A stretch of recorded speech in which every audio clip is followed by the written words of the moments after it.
So we're really delighted to be joined today by a great cross-section of experience from policymaking, academia, the private sector, and from the operational world.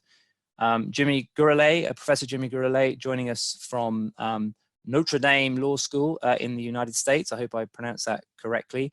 But importantly, was former Undersecretary for Enforcement at the US Treasury Department, which included responsibilities over OFAC and FinCEN, and developing the US government's first CTF strategy at the time of 9/11.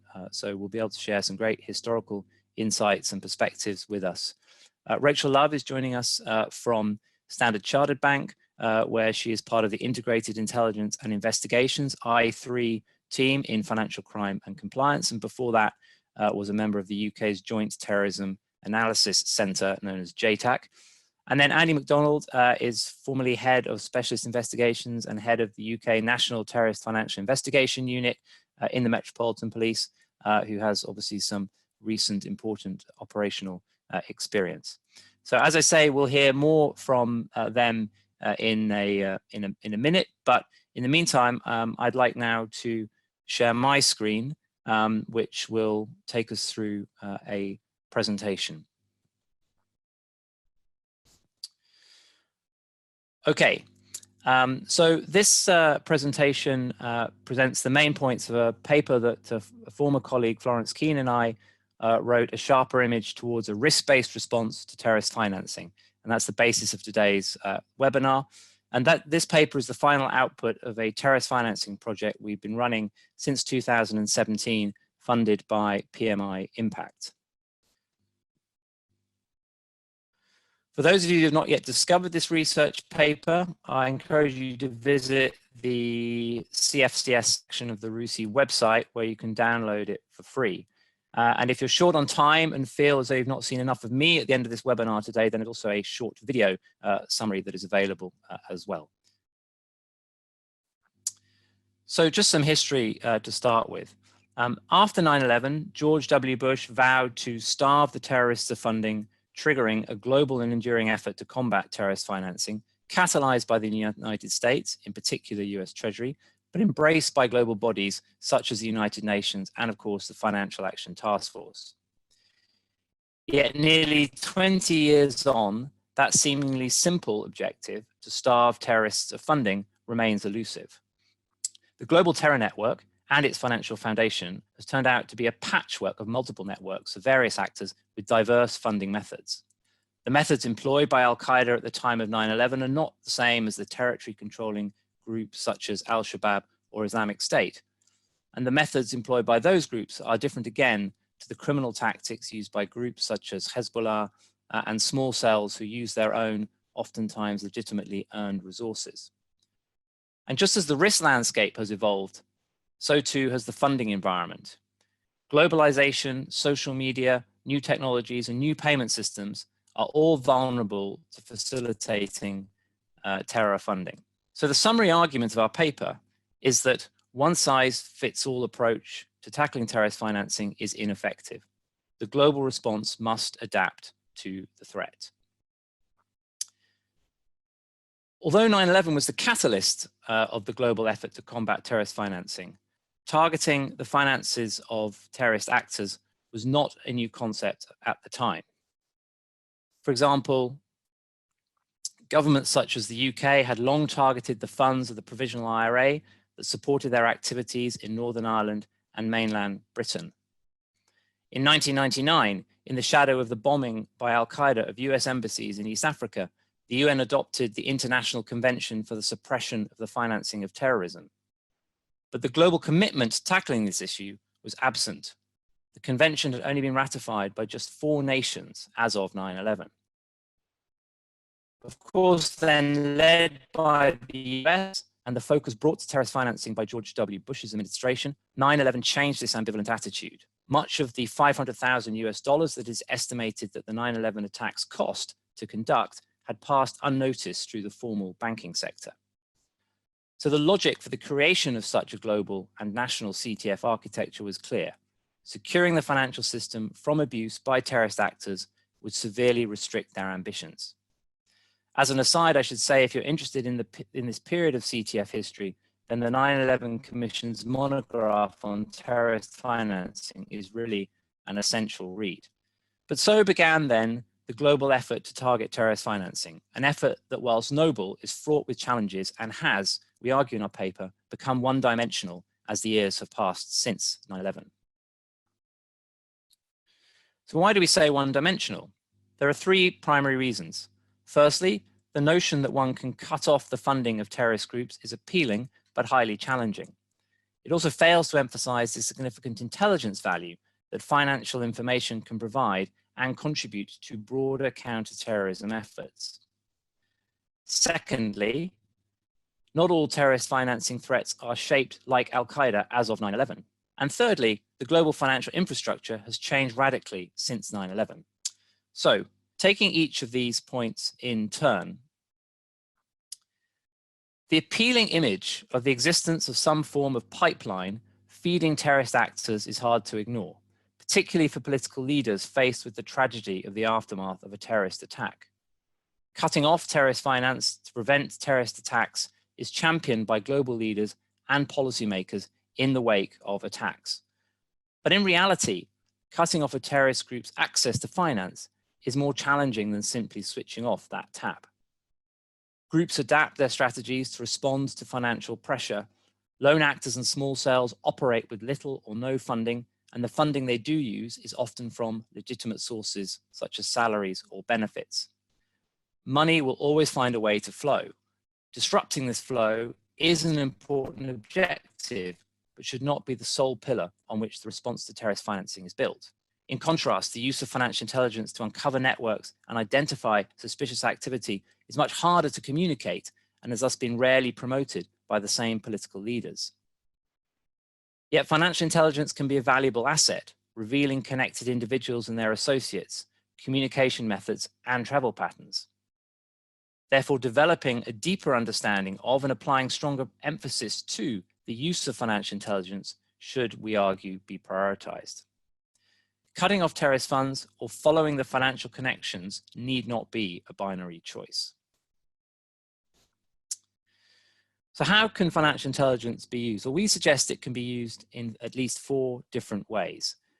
Very briefly, to identify relationships and connections amongst participants of terrorist networks, to identify suspicious behavior that may be in support of a terrorist group or indicate an intent to travel perhaps or to commit a terrorist act, to reconstruct the sequence of events leading to a terrorist attack based on the suspect's financial activities, and to support non-financial aspects of a terrorism investigation. So let's think then about the nature of the risks we are trying to disrupt with a CTF strategy. A core finding of our paper is that CTF regimes often lack a foundation in the specific risk faced by an individual country or region.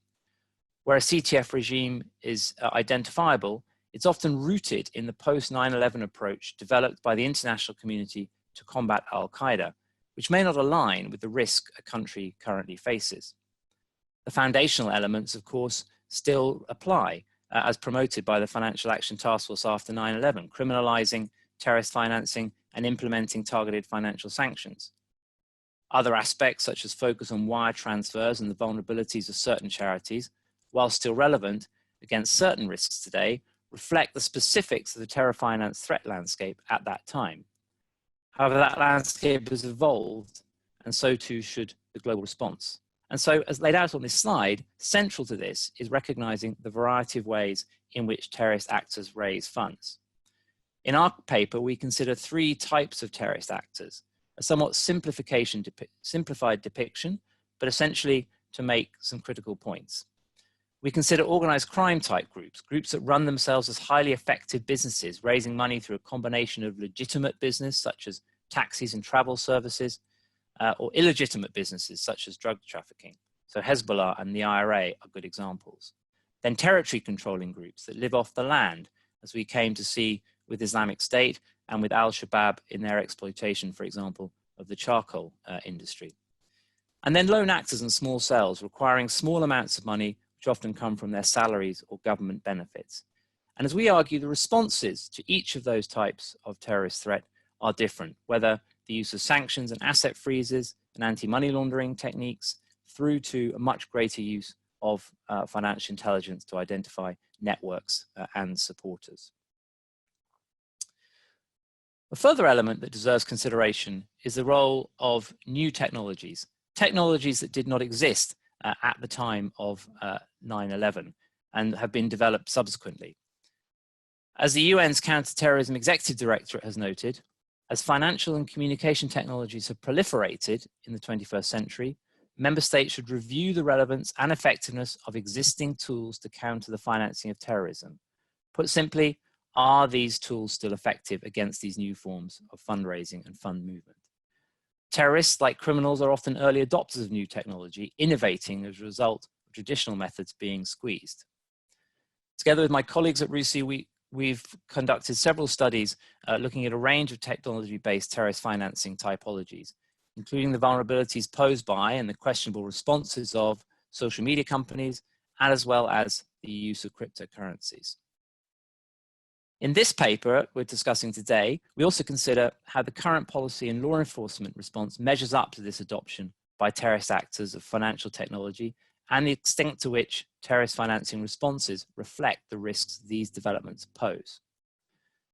And we also argue that in the context of the greater use of financial intelligence against terrorist actors, this online, social media and fintech-based activity offers a significant intelligence value opportunity.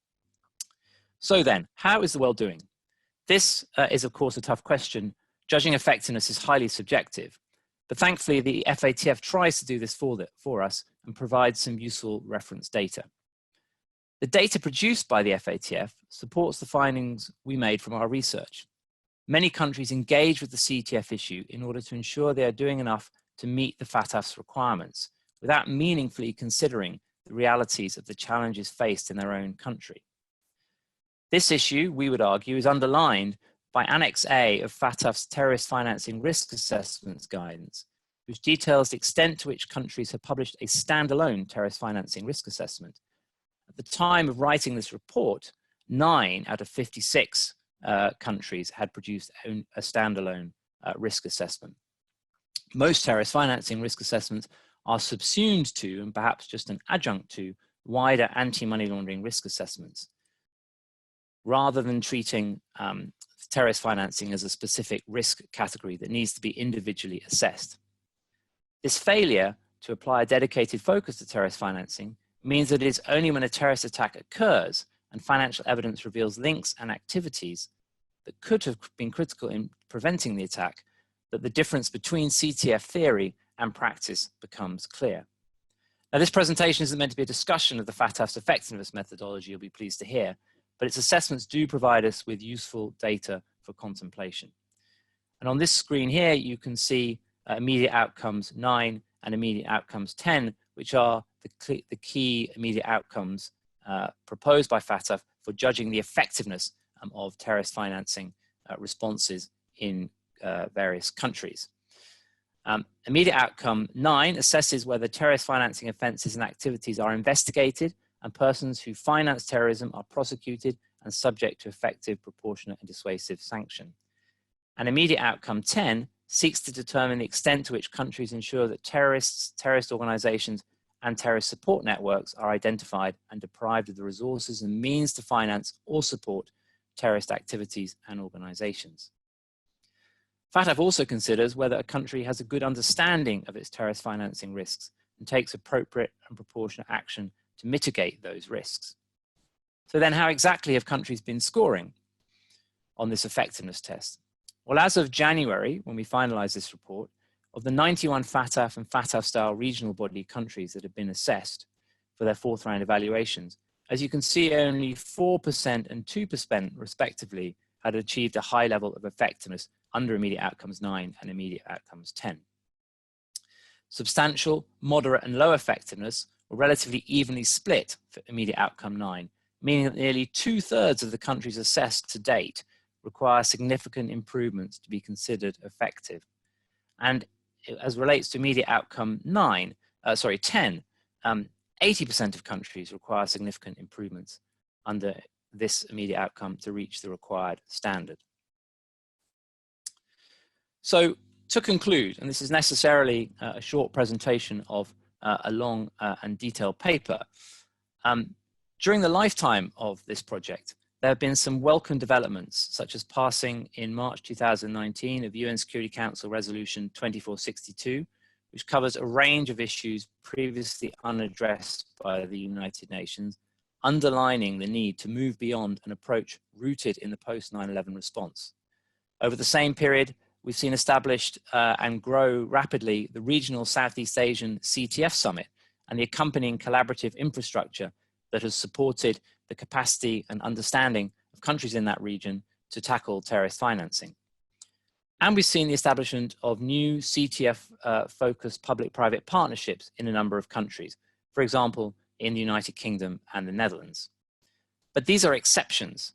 Many jurisdictions have not adequately assessed terrorist financing risk, and thus their CTF policies are not informed by the appropriate risk assessment.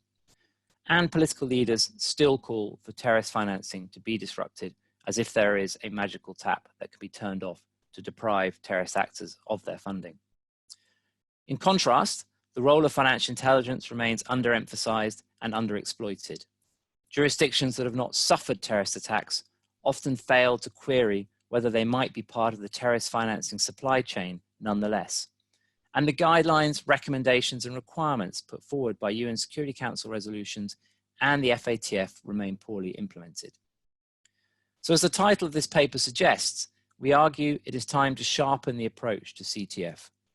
Against the backdrop of the evolving terrorism threat, varied terrorist financing modi operandi, and a more engaged financial sector, greater emphasis should be placed on the intelligence value that finance provides. This would then enable the development of a more nuanced and sophisticated framework for combating terrorist financing and using finance and related intelligence as a tool to fight terrorism, complementing the unfortunately often unrealistic call for terrorist financing to be disrupted. So as the 9/11 Commission report proposed, we would also agree that government agencies should expect less from trying to dry up terrorist money and more from following the money for intelligence as a tool to hunt terrorists, understand their networks, and disrupt their activities. So with that, I will conclude my presentation and I will stop sharing my screen. And I'd like now to turn to our discussants. And first, I'd like to turn to Professor Jimmy Gurulé. As I say, Jimmy has a sort of storied history of understanding of the terrorist finance world. And obviously, Jimmy, can you give us then, with that background, some insight into the thinking in US Treasury at the time of 9/11, obviously a time of tremendous stress, I'm sure, but the thinking that led to the creation of the global effort to combat terrorist financing. And from that starting point, perhaps you can share your perspective on how that regime has developed over the subsequent 20 years as you've watched on. Well, thank you, Tom. It's a pleasure to be here. Thank you for the invitation to participate. Immediately after 9/11, President Bush announced for the country that the United States was engaged in the so-called war on terrorism. And to that end, the United States was going to use its full governmental tools to confront the threat of terrorism. And that included going after the financing of terrorism. And that became largely my responsibility after 9/11. And the goals were multiple. You know, first, to identify and dismantle the financial network of Al-Qaeda, specifically individuals residing in the United States, entities in the United States that were providing funding to Al-Qaeda, to seize and block the assets of those individuals and entities in an effort to deter future financial support of Al-Qaeda, and then ultimately to disrupt Al-Qaeda's ability to perpetrate large-scale terrorist attacks on the nature of what we witnessed on 9/11.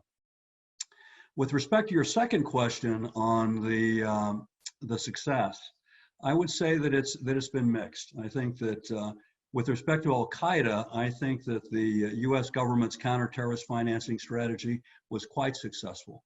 I think we did a good job in identifying the individuals, corrupt charities that were operating in the United States, and then seeing through the blocking of their assets. So I think we had a good understanding of how Al-Qaeda raised money. And of course, to that end, Al-Qaeda was funded through external sources, external donations. But with respect to ISIS, I think we were less successful. And the reason being is that the United States took the Al-Qaeda counterterrorist financing model and applied that to ISIS, kind of ignoring the fact that ISIS's source of funding was internal, primarily, largely internal, not external. And so what it became, in large part, was a name and shame list, because there were no assets that were attributed to ISIS that were located in the United States. There were no individuals that were providing financial support to ISIS that were located in the United States. So while the Treasury Department continued to name individuals and add them to the list of specially designated global terrorists, again related to ISIS, it didn't have the effect of really cutting off, disrupting ISIS's financial network. Instead, the emphasis and the focus should have been on the internal funding. For example, the selling of oil on the black market, which was raising as much as $1 million a day for ISIS, money that Al-Qaeda could have only dreamed of being able to generate. And the Treasury Department instead should have been focused on the companies, the individuals, the entities that were buying that oil from ISIS, and designating those individuals, and then also ensuring that the money wasn't being transferred through financial institutions. And thanks, Jimmy. Maybe there's a question that's come in about how different government departments liaise and so on. Maybe you could just kind of explain just a bit, how did that work at the time of 9/11? I guess it was all hands to the pump, but how did you liaise across all the different government departments, banking supervisors, and all of those that you needed on board? Yeah, well, it was an interagency process, and so all of the stakeholders, all the various government stakeholders that within the intelligence community that had intelligence information that could help us identify the members of the financial network, the donors that were providing donations to Al-Qaeda, we would meet on a fairly regular basis. And representatives from the FBI, representatives from OFAC, representatives from the CIA and other intelligence agencies. And we would share information and then decide whether there was sufficient credible information to justify the designation of the individual or entity and the blocking of the assets of that individual or entity located in the United States. We knew, of course, that there would be legal challenges to those blocking actions. And so we had to be assured that there was adequate, credible evidence to sustain and overcome any legal challenges to those blocking actions. But at the same time, there were competing interests. And so it could very well be at the meeting that the Treasury had an interest in blocking the assets of an individual, but maybe the FBI had a different interest. Maybe they were conducting a criminal investigation, undercover investigation on that particular party. And they didn't want the individual to be publicly designated as an SDGT. Or maybe the CIA was working that particular individual and collecting valuable intelligence information, and therefore didn't want Treasury to publicly designate that individual for blocking. So we were constantly fighting. I wouldn't say fighting, but there were conflicts that we were trying to resolve. And unless it was a unanimous decision for designation, then we would postpone the action for future consideration. Great, thank you very much. So Jimmy, I'll come back to you when we go to the Q&A session. But now, hopefully, internet permitting, we'll turn to Andy MacDonald.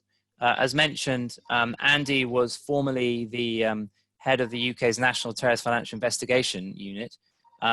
during a period when Islamic State was emerging. So I guess, Andy, I'd be interested to get a sense from that time what your experience of investigating terrorist financing was, and to what extent did you find that domestic and international policies were aligned with the job that you were trying to do at a tough time?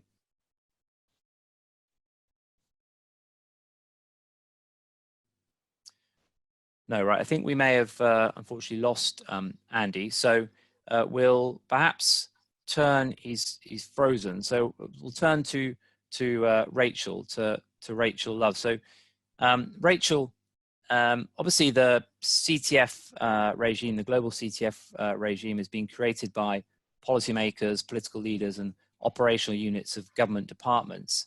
But it's the financial institutions like yours that leaders and prime ministers and presidents turn to when they want terrorist financing to be cut off. So just be interested if you could give us a sense of your experience of engaging with the terrorist financing issue from within a financial institution. Great, thank you, Tom. Absolutely. Well, effectiveness really is the critical issue here when we're assessing any CTF regime, because the stakes are so high. A successful regime really needs to stay agile and aware of all the nuances of terrorism and terrorist financing in order to combat its complexity.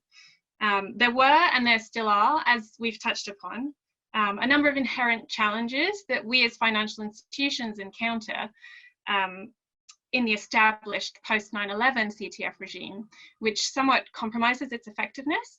So firstly, there's the fact that criminals operate in globally connected networks. They don't have borders, whereas financial institutions can only see the illicit activity that touch its own footprint.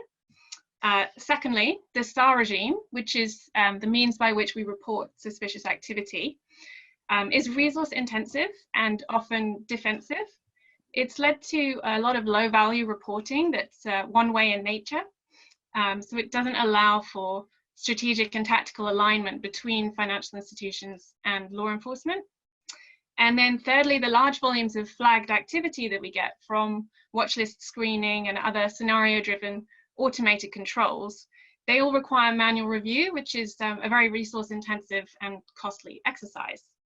Then, as you've said, in addition to these challenges, we find that terrorist financing picture has become far more complex as it's evolved. And the threat today is far more diverse, as you said, from territory controlling groups to OCGs to lone actors, conducting low-cost, small-scale attacks that occur very quickly from planning to attack. So terrorist financing, attack financing now, particularly in the West, appears to be progressively less and less suited to the measures that were set up by the CTF regime that was based on the Al-Qaeda model. And as you've said as well, it's an extremely reductive way to look at financial intelligence and what it can bring to the table. Terrorist financing typologies are in many cases now indistinguishable from ordinary financial behavior. So it's not possible, and indeed it would be a very futile misuse of resources to screen and check every variation of payment which could be attributable to terrorist financing. For example, there's nothing inherently untoward in hiring a van. And it's become clear that cash-based scenario-driven controls are not as reliable indicators for terrorist financing as they are for money laundering crimes, which makes sense as terrorist financing, terrorism isn't a financially motivated crime. In addition, there's no one terrorist financing modus operandi, even within a single organization. And indeed, there might not be any illicit or even suspicious activity or suspicious finances involved in the terrorist activity. So it can be rather like looking for a needle in a haystack. The private sector needs to really embrace the move towards regime effectiveness, not just technical compliance, as you've shown with your slides and the FATF immediate outcomes. We're not doing too well, so we need to reinvest some of these resources in more nuanced, proactive investigation and risk assessment work. One such investment is in partnering with law enforcement and making use of tactical intelligence. So by that, I mean the operational information about specific subjects of interest, which allows us to really unlock the value in financial terrorist related information. So the use of cards, ATMs, and identification of counterparties, which can provide pattern of life information and information on associates and networks, as you've said. So this kind of intelligence doesn't relate to attack planning per se, but it's extremely valuable to law enforcement and government in developing a wider understanding of terrorist behavior and terrorist activities, and ultimately open up more means for disruption and even prevention. So the focus of CTF today is moving towards creating these dynamic collaborations between financial institutions and law enforcement. The UK's GIMLET is one such public-private partnership model. The GIMLET Operations Working Group receives requests for information on subjects of interest, and members through a legal gateway can provide fast time intelligence back to law enforcement on a 24/7 basis if required. The principal challenge that we face now is to surmount the information sharing restrictions which limit the success of these partnerships. Currently, a private-public partnership success is based on the local legislative environment and how much we can share in that context. And we're increasingly confronted with legal restraints in relation to cross-border and intra-bank information sharing. But terrorists operate without borders, and we need to be equally robust in our response. On a personal level, I've seen huge willingness to make this work. There's a lot of understanding on both sides regarding the challenges and limitations that are faced by banks and law enforcement, having to meet both privacy and financial crime policy imperatives. But we do need timely communication and less restrictions on our collaborations on data sharing if we're to stay a step ahead. Brilliant, thank you very much. Good insight into the challenges that you face on the front line and on the financial front line. I think we might have Andy back. If you're back, switch on your video and nod. So last time I thought you were there, but you were frozen. There we go. So I was saying, Andy, before you were rudely cut off, you obviously were leading the UK's NTFIU during a period where the terrorist threat was heightened by the emergence of Islamic State. And so just be interested in your experience of investigating terrorist finance at that time and kind of the extent to which you found the domestic and international policies, I guess, fit for purpose, or were you discovering new ways of operating in what was, I guess, a new environment? Hi, Tom, thanks very much, and apologies to everyone for the vagaries of the internet.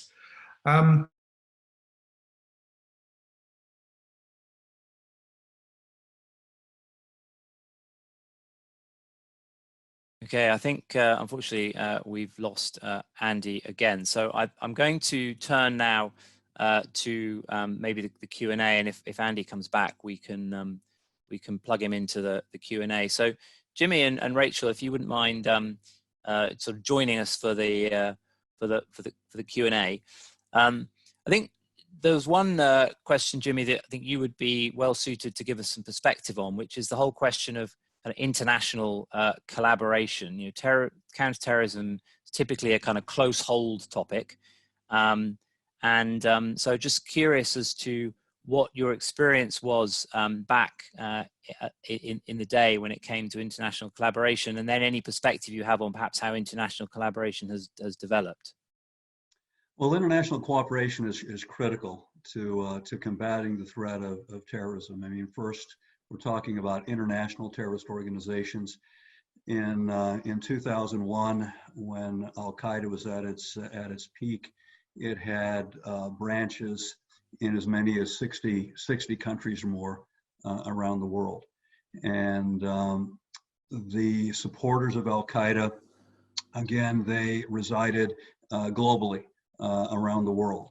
And so in an effort to confront the global international threat of terrorism, it was critical that we have international cooperation. And so as Undersecretary, I spent a good bit of time actually traveling and meeting with my foreign counterparts, government counterparts, discussing ways in which we could effectively share information and do so on a real-time basis. And for the most part, I found that the international community was very open, very willing to do that, to work together. At the same time, there were some disagreements that we had. I mean, for example, you take terrorist organizations such as Hamas. We know that Hamas has a military wing. We know that it has a humanitarian component And so there was an unwillingness by some of our international allies to take action against Hamas for fear that the blocking, the seizing of assets would actually cut off money that was intended to go to fund humanitarian activities, such as hospitals, schools, orphanages, and the such. And so that became an issue. That became a point of contention where we didn't agree. And we've even seen that most recently with Hezbollah. But it's my understanding now that Germany, for example, has agreed to take action against Hezbollah writ large and not make a distinction between Hezbollah military, Hezbollah, humanitarian public services, Hezbollah. So that was one of the problems that we confronted. But overall, I think that the attitude was quite positive. Because we're all in it together. The fear was who would be the next target.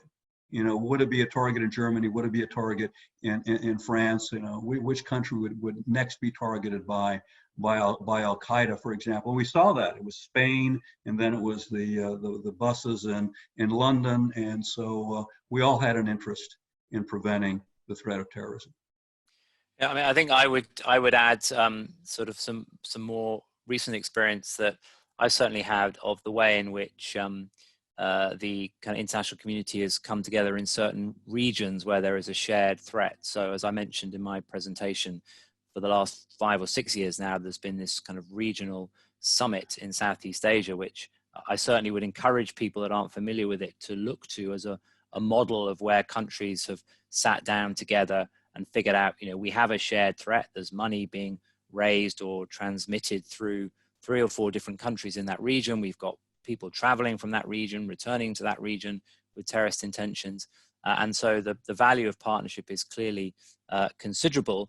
But of course, that relies on information sharing. And Rachel, for an organization like you, even though you've got operations around the world, even sharing information within your own organization is, as I understand it, quite challenging. So maybe you can just provide some observations on that point. Yeah, certainly. It's definitely one of the biggest hurdles that we come across. As you said, even within our own corporate group, because Standard Chartered has presence in many, many locations in the world, we can find it difficult to share information that might be useful about a broader network, even amongst ourselves. In terms of law enforcement, we do have obviously the Egmont principle between the country FIUs.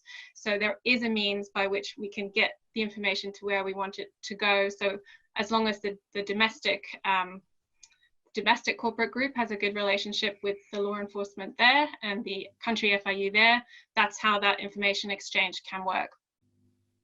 Yeah. So Andy, third time lucky. I'll ask a question which has been voted very, very popularly about the whole kind of role of financial intelligence. Obviously, you were part of a financial investigations unit. Your raison d'etre was to investigate terrorist financing. So I wonder if you could sort of give us some perspective on how important financial intelligence was for you in your job and the broader sort of CT effort in the UK and beyond. Yeah, fingers crossed this time, everybody. I've actually jumped next door to my neighbours and gone onto their internet. So I'm really hoping this is going to work. That's dedication. Yeah, just huge apologies, obviously. So cutting down some of the things that I said, hopefully, because I know you've moved on a little bit. My personal simplistic view is that law enforcement's authorities' primary role is to identify, understand, manage and mitigate the risks, but most of all, protect the public from those risks.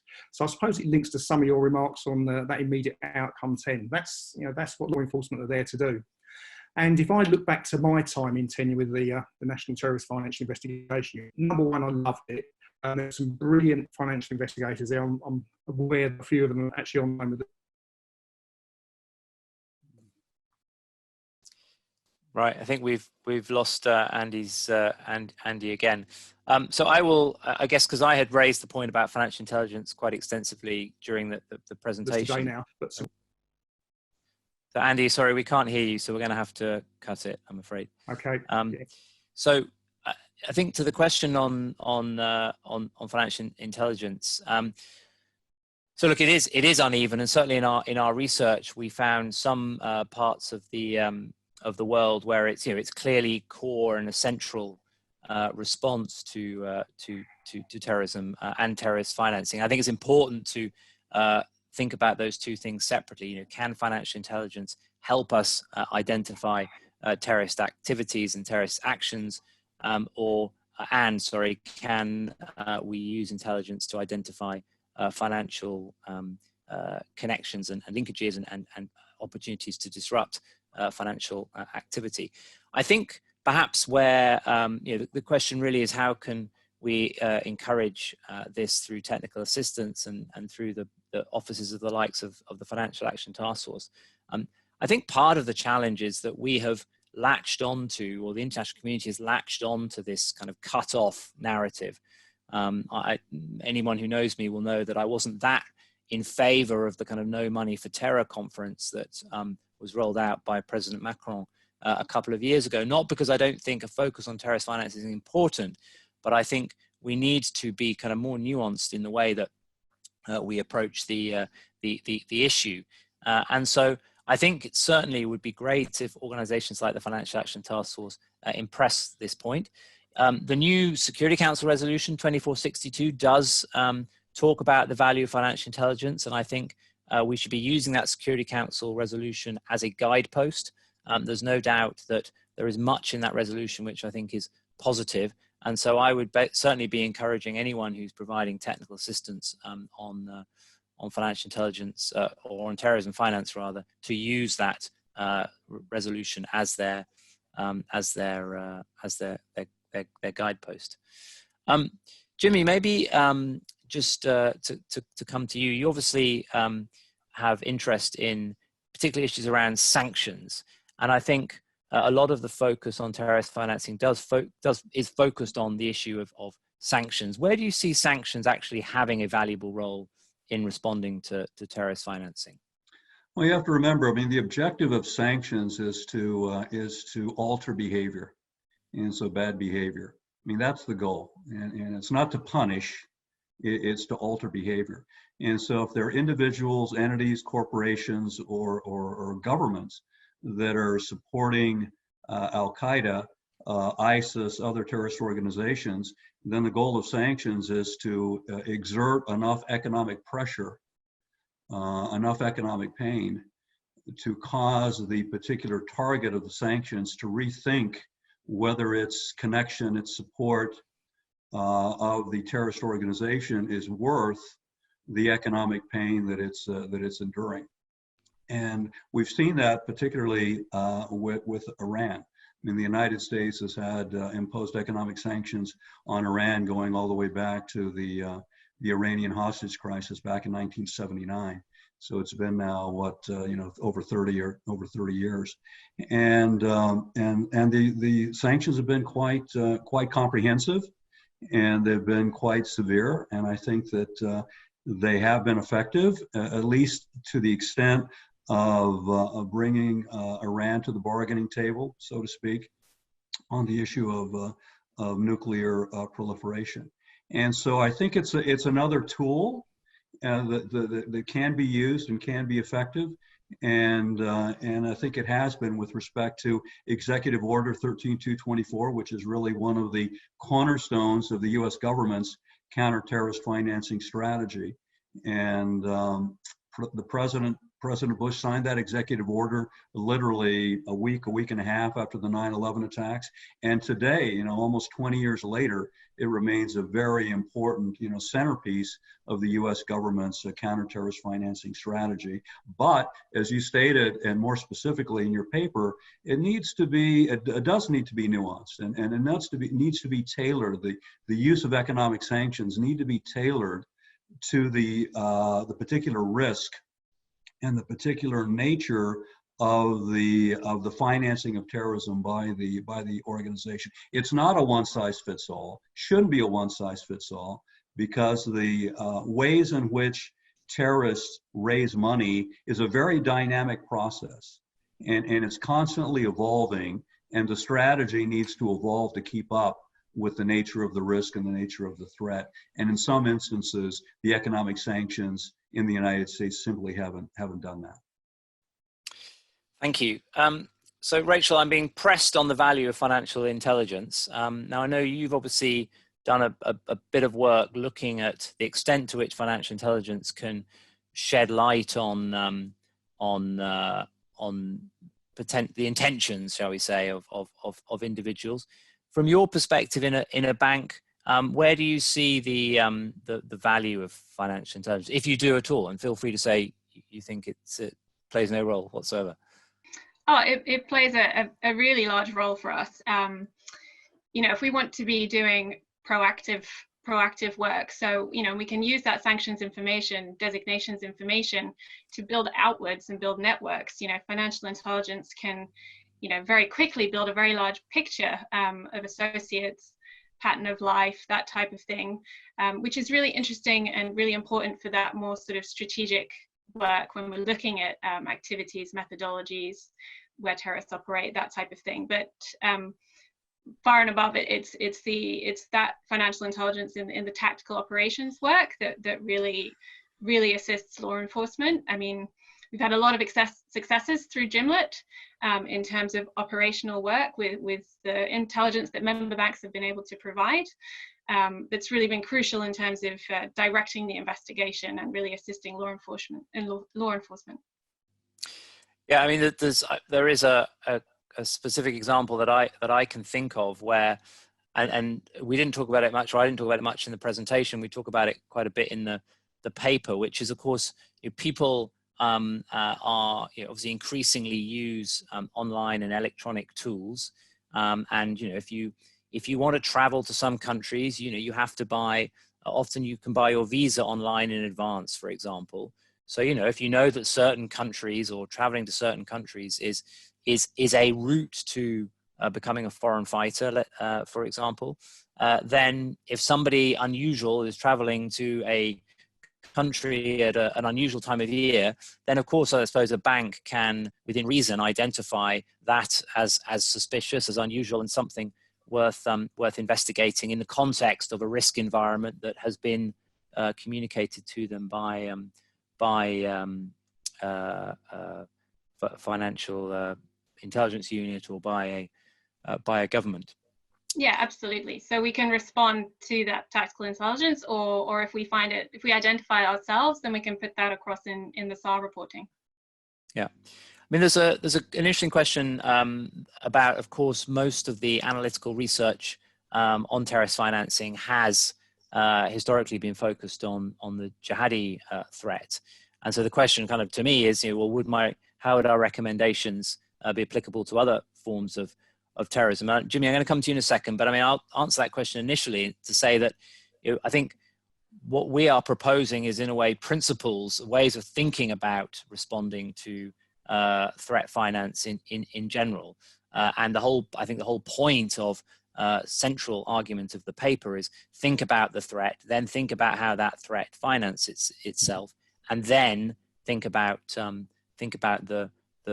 response. And I know obviously in the UK and other European countries there is this heightened focus on the threat from the far right, and we've obviously started to see some, and indeed with colleagues we've written about the financing of those actors at RUSI as well. But Jimmy, I guess when you were thinking about this challenge back at the time of 9/11, this was just about the threat posed by Al-Qaeda. Was there any broader thinking than that?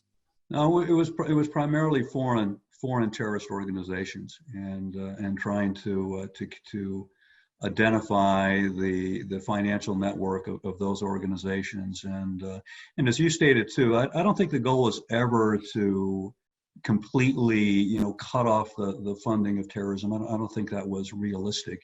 I think that the goal was more one of disrupting the ability of the organization to function effectively by cutting off the funding, to make it as difficult as possible for the terrorist organization to launch a large scale terrorist attack.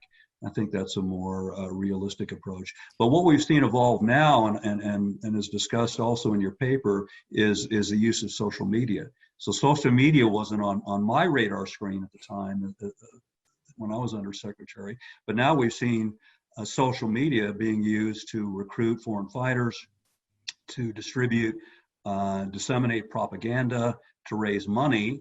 And so now the question is, should social media be treated similarly, or should there be regulations that are similar to those that are imposed on financial institutions? So to the extent that a financial institution should not be used to facilitate terrorist financing, I think the same could be said about social media.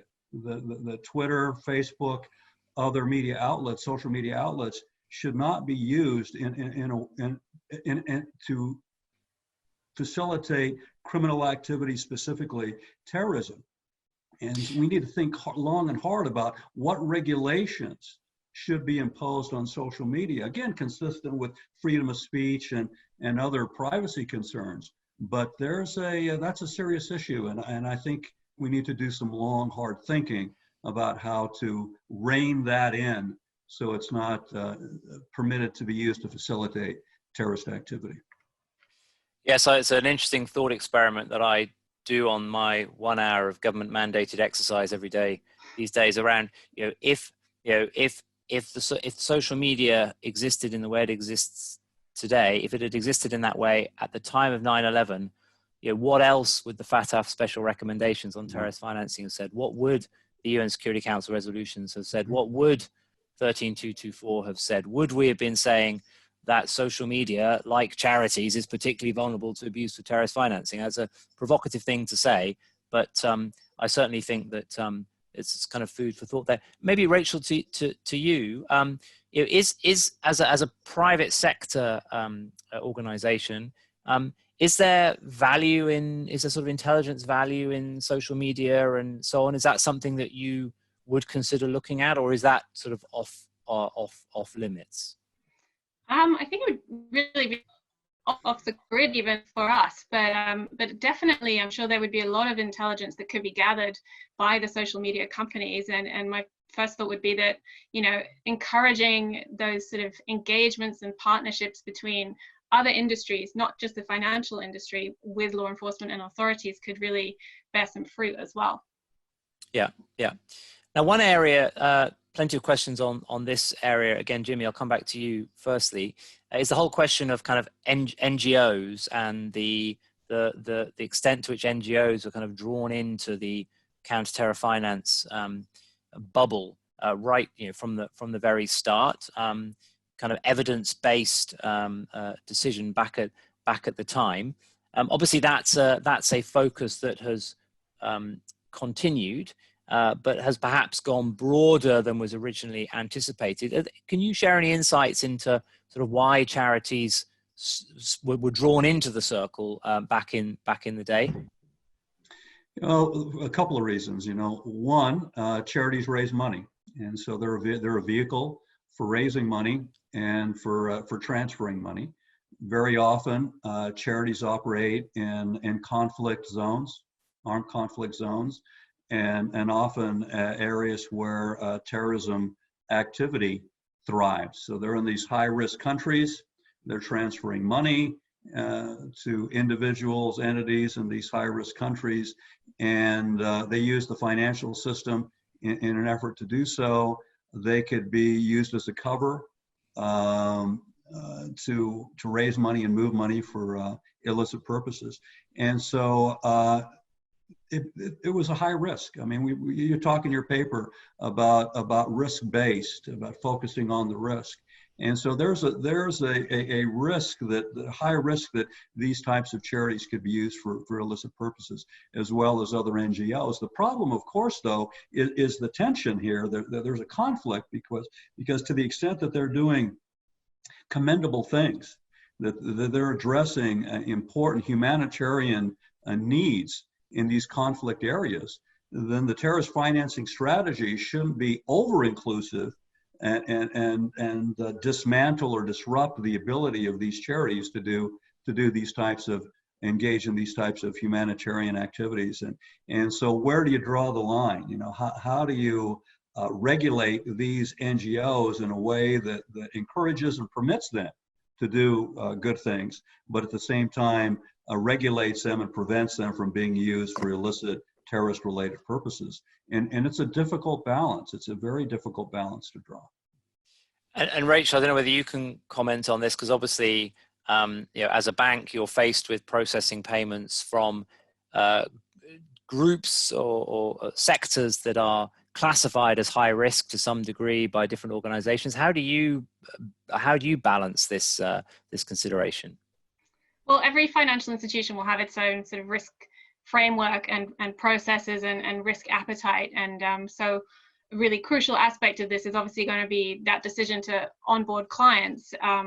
We would have very strong what we call know your client due diligence processes in place. And the things we'd want to understand, that would be the expected account activity, the expected direction of flows, the source of wealth, the ownership, the control of that entity. And when you look into all of those different aspects of that entity, be it a charity or another entity, that's when you can make your kind of take a risk-based approach to making your decision as to onboarding. And then obviously we'll have our automated controls and other investigations, proactive, reactive, done within the financial crime compliance teams that would hopefully highlight if anything anomalous was happening. Okay, so I think there's a question, kind of crystal ball gazing a little bit, but obviously thinking about these kind of different forms of terrorist threat we face. What does coronavirus mean for funding of these kinds of groups? I mean, I'm asking you both to speculate a bit here, but maybe Jimmy, I could turn to you first. Do we think that coronavirus will materially kind of impact the financial operations of the range of terrorist actors that we have been talking about, or is that a moot point? Well, I think I'm not sure that it's going to affect it all that much. I mean, because banks operate through electronic wire transfers, and so despite the impact that the coronavirus has had on the economy broadly, with respect to, let's say, shipping, other industries, I'm not sure that it's had that substantial of an impact on the ability to move money globally. And so I think that threat, that threat remains. I guess where I might have some concerns would be entities, organizations that are acting, serving as a front, let's say, to help affected people, maybe again as charities that want to don't move money globally to address the concerns of posed by the pandemic, but those are really fronts, and they're being used as a front to move money illegally. So I think we need to be alerted to that.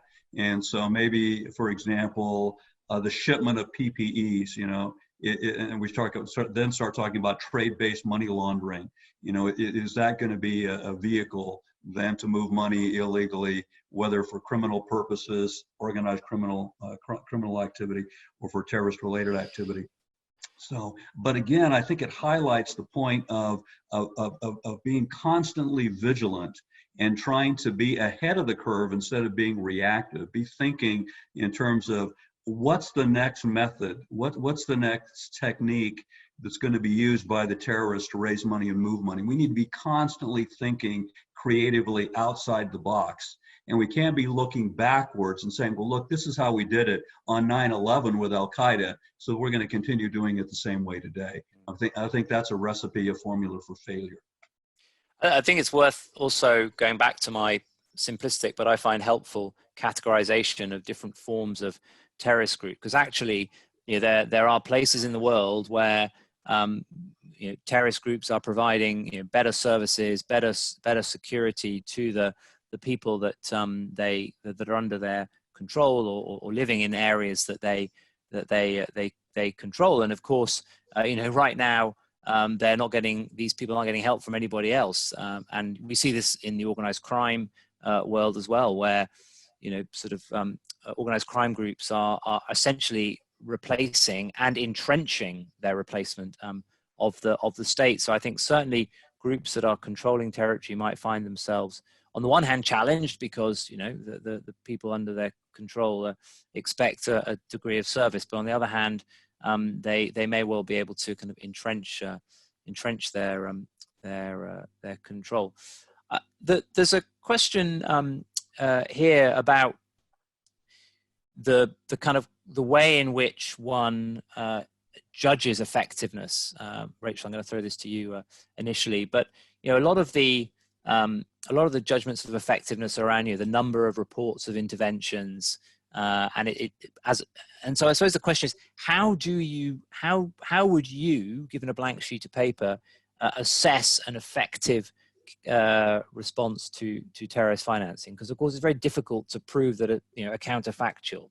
So how would you think about effectiveness? I think you're right. It's pretty difficult, and the problem with strategic work and the way we do a lot of work at the moment is that we're identifying suspicious activity. So that activity itself isn't confirmed as illicit or indeed confirmed as connected to terrorism, which is where I think the engagement with law enforcement becomes really important and can be a really good way to qualify the work that we're doing as part of the CTF regime in terms of how effective it is. So the resulting, arrests, seizures, etc., from intelligence provided by financial institutions to law enforcement will be a really good measure. But it needs to be a dynamic partnership whereby we're understanding what they need, and you know, when we provide information, we need to understand what it was that we provided that was useful in order for us to do better again the next time and assess how effective it was as to what we were giving. Thanks. So there's a question here which I'm going to answer on your behalf, Rachel, because so it talks about, obviously there is a distinction in capacity between large financial institutions and smaller financial institutions, and obviously Standard Chartered is a classic example of a bank that is operating and providing services to financial institutions that, you know, don't have the resources that you as a large global bank have. And I think that's an interesting area where and I don't know if you've got any experience this, but over recent years, actually big banks seem to have taken that responsibility to heart. Partly, I would say, self-serving, because you want your counterparts to have as strong standards as possible. But I know at Standard Chartered, you run the Correspondent Banking Academy, which kind of empowers or trains your client, your banking relationships in countries where you operate to strengthen their capabilities. Do you have any experience of that other than Standard Chartered does it and it's very popular? No, nothing wider, but I know the academies are very popular and we do push them out to our clients regularly, and you know, we can update them with new typologies, new findings, new technologies, etc. So yeah. I mean, it's clear. I think it's an important initiative, and big banks that don't do that, I think, should do. In a way, when you're thinking about how effective is the system, you know, for me, that's an example of a system that is operating effectively. So we're going to be out of time shortly. I wanted to just maybe ask a kind of closing question to both of you. Jimmy, first to you. Kind of given where we are today, you know, you're one of the parents of the regime that we all operate under today. What would be one or two things that you would like to see happen to the CTF architecture to make it, you know, fit for the next 20 years? Well, I think you raised this issue in one of your earlier questions, and that's the benchmarks. And so it's not enough to just be active. You know, we're really busy. The Treasury Department's really busy. You know, they're designating individuals as specially designated global terrorists. I mean, when the Executive Order 13224 was first issued, first published, there were 27 names that were in the annex that accompanied the executive order. I checked yesterday, the list now is up to over 1,400. 1,400 and some odd number. So one might look at that and say, oh, well, that's a good thing. I mean, that shows that we're being successful. But I don't think that's the right measurement. That's the right benchmark. It's not just numbers.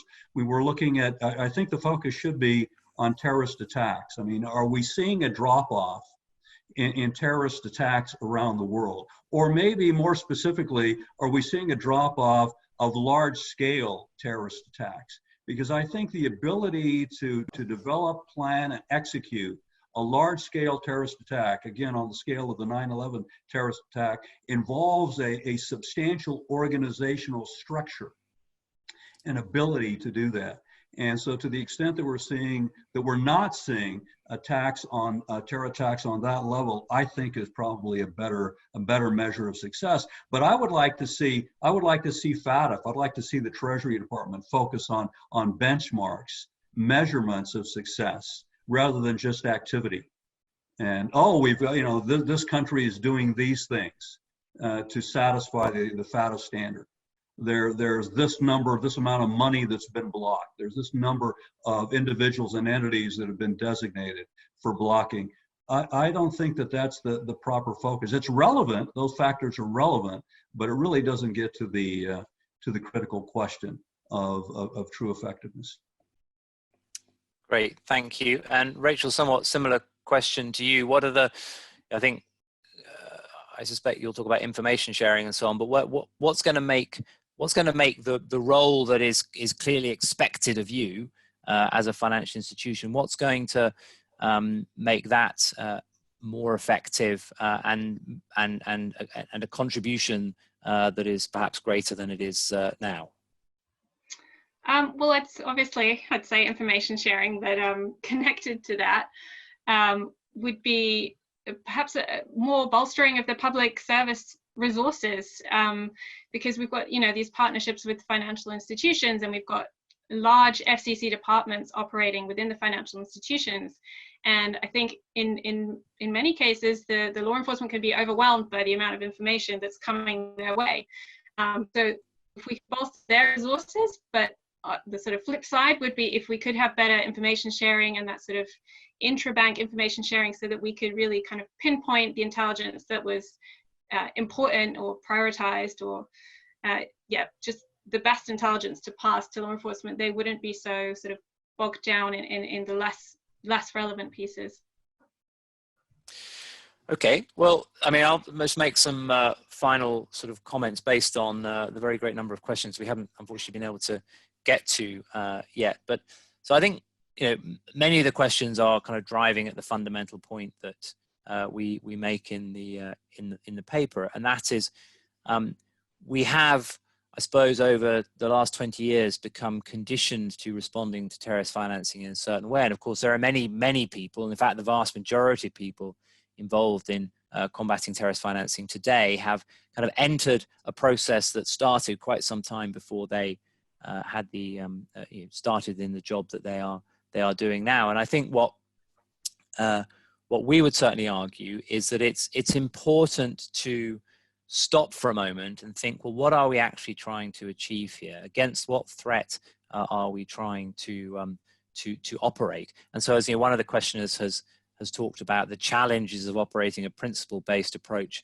to a rules-based approach. And I think if we try and operate a rules-based approach, it'll work for a short period of time, as I'm sure it did after 9/11. But quickly, the target of our rules changes their modus operandi, and then of course we have to adapt and follow that. And I think that it's adapting and following the way in which the threat evolves that we would certainly be arguing to promote to a greater degree, and that's on the Egmont Group, on FATF through its engagement, on the UN. As I said before, I think we strongly welcomed the Security Council resolution led by the French from March last year, 2462. So with that, I'm going to say thank you very much to Rachel, to Jimmy, and apologies to Andy, who has been let down by his internet supplier, who we won't name today. But thank you very much both for your time. Just if we could switch to the thank you slide now.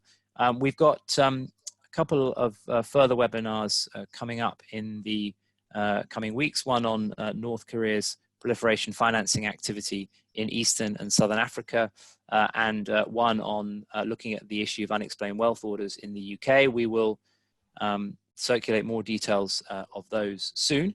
We're also going to be relaunching our podcast, the Suspicious Transaction Report, which we hope you have the opportunity to subscribe to and download. And again, please keep in touch with what we are all doing. Please do follow us on Twitter and sign up to our mailing list. But it is now 3:15 in the UK, which is the time we said we would stop.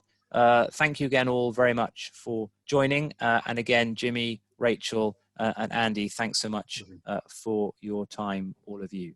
Thank you. My pleasure. Thank you. Thank you. Thank you.